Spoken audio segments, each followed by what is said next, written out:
Quality needs attention to deliver quality. Doesn't happen by accident. And the quantity, in our case, diluted quality. And Marvel suffered greatly from that. Go yourself. Is that clear? I hope it is. Nerdrotic.com. Greetings, you over 918,000 practitioners of common sense and the 40% who haven't subscribed yet. I've lost count at this point, but it's another week of Disney Schadenfreude. And that's a good thing. Now, we know how much the access media loves that term, and I would love to put it on this video's title, but I've already done that too much already. So let's play a little game. Let's add it to some of my favorite headlines concerning Disney from 2023. Marvel is in a rut with Ant-Man and the Wasp Commie Mania. It feels like another whiff for the once unstoppable studio, and that's a good thing. The Little Mermaid's box office drop is horrible for Disney's live-action remakes, and that's a good thing. Indiana Jones 5 suffers worst ever box office losses in franchise history, and that's a good thing. Haunted Mansion extends Disney's box office cold streak, and that's a good thing. Box office bomb, The Marvels opens to, we now know, 46 million and new low for Marvel Studios, and that's a good thing. Wish had one of Disney's worst openings for an animated movie, and that's a good thing. Disney didn't have a billion-dollar movie in 2023 after having 7 in 2019, and that's a good thing. Disney on track to lose nearly $750 million, that's $750 million to you and me, across 13 films in a historic year of box office flops. And that's a good thing. And for all you financial analysts out there, Nelson Peltz renews proxy fight against Disney, and that's a good thing. And I didn't even get to them all. So why are all of these failures a good thing? Am I celebrating the demise of one of the most storied entertainment companies of all time? Yes, after years of vilifying fans, alienating half the country, getting involved in politics, vandalizing beloved characters and franchises, weaponizing the access media against fans, and dividing fandoms, you really can't blame us. And the truth of the matter is, whether it be an individual, say with alcoholism, or a corporation with the woke mind virus, change doesn't happen until you hit bottom. Now, I don't expect Disney to change ever, but maybe others will learn from their failures. So what's a good leader to do after he triumphantly returns after firing his predecessor in the middle of the night on a Sunday to lord over his own failures? Does Bob Iger take the reins of Disney, practice some humility, take some responsibility, and inspire his employees to do better? Or does he hold a town meeting with those employees and not take a single question and then follow it up with an interview with the New York Times that actually makes things worse? Leading to my personal favorite moment of the year on the internet and maybe ever. Go yourself. Is that clear? I hope it is. Hey, Bob. Now, before we get started with the Weatherman's interview, I do have to point out at time of recording, it sits at 65,000 views on the New York Times events YouTube page, and Elon Musk's interview is sitting at 1.4 million. So let's get to Bobby Iger, and spoilers, a lot of this is going to sound familiar. The interview ranges from passing the buck to throwing people under the bus. There are some admissions of failure, but what you're not going to hear is the weatherman taking responsibility. You said that you didn't want to come back, but there's been a lot of reporting that you never really wanted to leave. And even people now say, well, is he really going to leave in 2 years from now again? That you were frustrated. You were frustrated with Bob Chapek. That reporting is completely inaccurate. Except, of course, when it was accurate. According to the New York Post, Disney CEO Bob Iger refused to give successor Bob Chapek his office because of its private shower. That seems awfully petty, and it certainly doesn't sound like the actions of somebody who's on his way out the door. Chapek, now 63, told a friend that his tenure was about 3 years of hell, defined by the fear that Iger wanted his job back. And it turns out that fear was legit, because Bob Chapek was both a moron and a fall guy. Bob Iger was always going to come back, and Fortune magazine agrees with me. Iger was still the real CEO. He remained executive chairman for almost 2 years, after which he finally stepped down completely. He then returned 11 months later. So after that piece of fiction, we get some more. You were frustrated. Plus, I felt that I had accomplished so much during my former tenure, including opening the Disneyland in Shanghai and going to the streaming business very successfully. Okay, fair enough. You're very proud of your achievement of opening up an amusement park in China, yet you pulled all your advertising from Twitter. We'll get to that. But about that launching a successful streaming service? Man, this is some bullshit! Sure, you gained a lot of subscribers when you launched it during the coof with a captive audience, all while abandoning the movie theaters that you pretend to love now. But isn't success measured by profitability, particularly with a giant mega corporation? Now, I'm no financial analyst, but the last time I checked, D+ has yet to turn a profit. Then he goes on to throw his predecessor, Bobby Chapek, under the bus, and let's just get all of these out of the way now. I was disappointed in what I was seeing, both during the transition period when I was still there and while I was out. What was your mistake then? To the degree you think that Bob Chapek was a mistake, and I assume you imagine it's maybe one of your biggest. Well, first of all, I'm not the only one that may have considered it a mistake. I've tried hard to conduct my own post-mortem, just so that we as a company don't do it again. Then the weatherman says this. It hurts when something that you've put your heart and soul into, right, and that you care about so much is going through a difficult time. Yeah, no Bob. Do you think in 2 years you really will step down? Given the list of things that I have to do, yeah, I'm definitely going to step down. Well, you could say. Now that's the statement that a few people have been running with, making it sound like he was going to step down right now. No, it's in 2 years, 2026, and it's highly questionable if that will happen because he said he was going to step down before. Definitely going to step down. Well, you could say, given the list of things you have to do. No, we're attacking each one of them. I'm confident we will do so successfully. Well, you're about a year in, Bob, and the only things you have attacked successfully are good storytelling and the paying customer. Now, this interview is filled with corporate speak gobbledygook. We can do that. Second, they can be run in partnership with those businesses that sit atop the new business model, which is streaming. And there are means of aggregating audience, of amortizing cost, of basically aggregating audience, reaching more and different people. That sounds a lot like this. We keep making the same movie over and over and pandering to everyone, but suddenly it's not working. Then we've got to pander harder. Let me ask you about that IP. You just mentioned Pixar and Marvel and so many of these other things. Very recently, as you've seen, because you get the box office numbers every weekend, a number of these films have not performed. They have not performed the way they used to.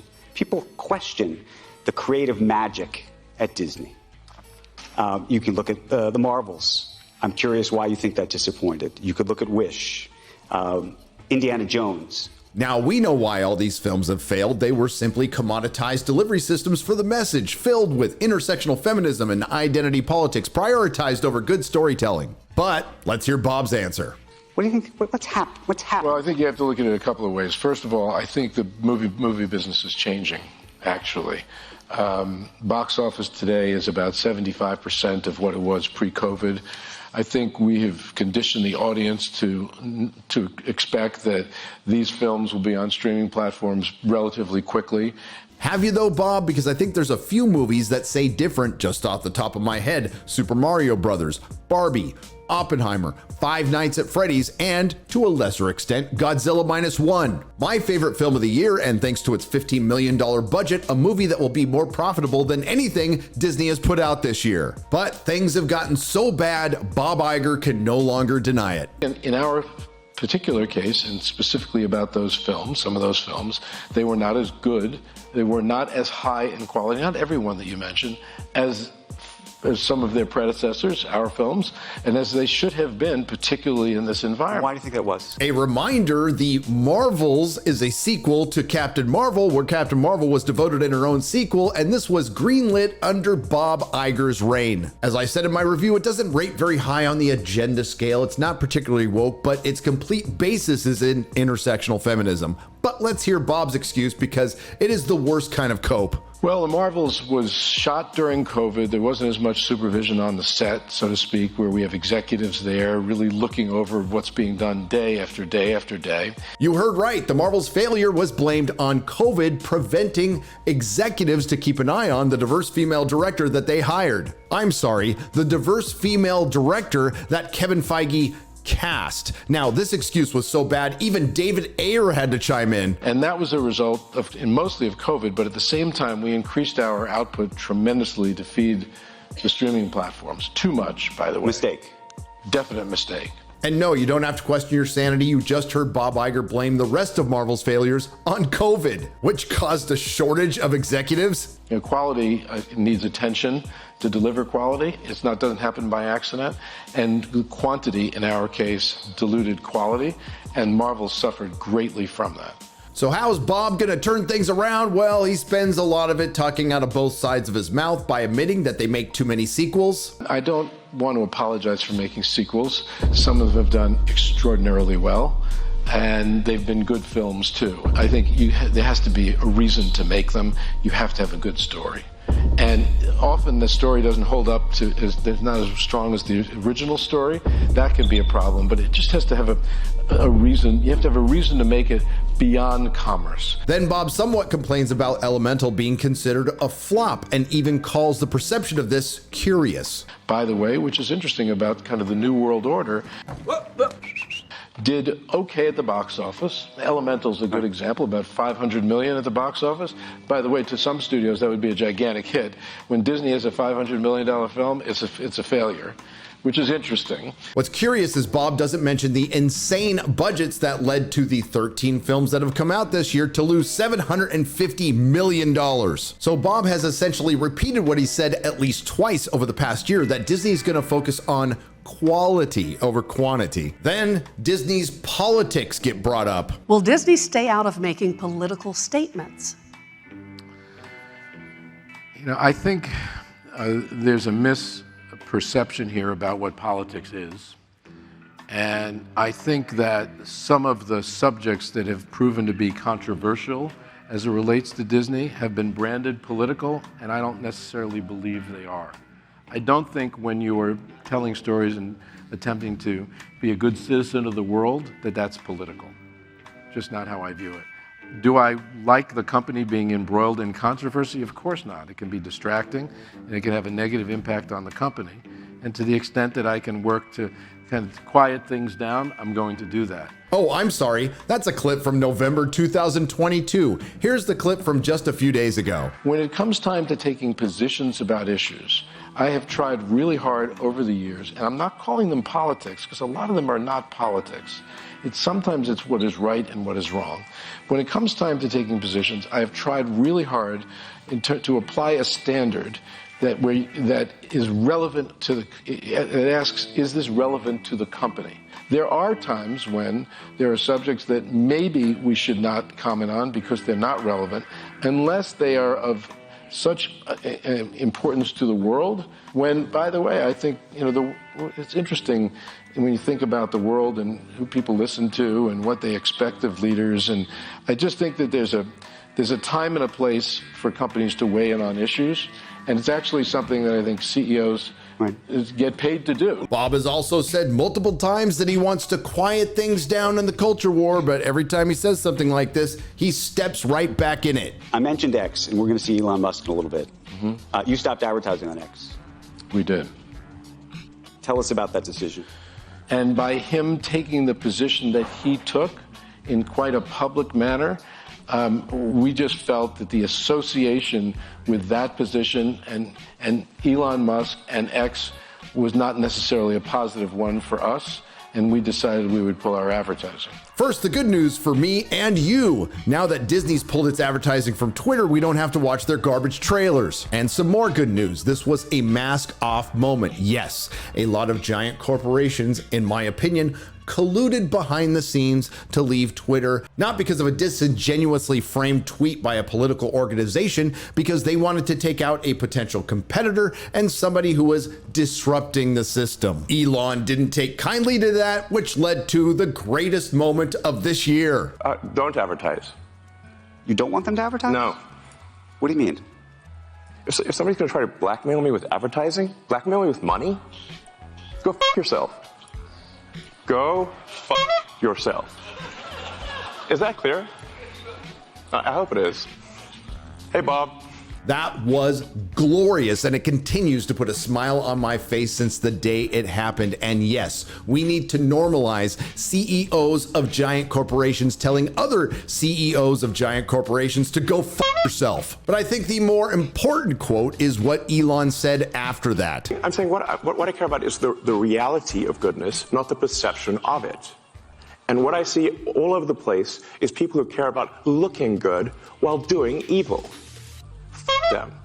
And Elon's not wrong, especially when it comes to Disney, who continues to advertise heavily on TikTok, which has its own problems that Elon pointed out. Then, of course, there's Disney shrinking Finn on the Force Awakens poster for China, covering up Chadwick Boseman's face on the Black Panther poster for China, and thanking a concentration camp in China. And let's not forget editing out alphabet content for the Middle East. So not necessarily such a big surprise. Corporate CEOs are full of shit. But it's great when they start calling each other out. I'm hoping for cage matches next. And while there is bad news, these giant corporations are going to continue to divide fandoms that were harmonious for many, many years.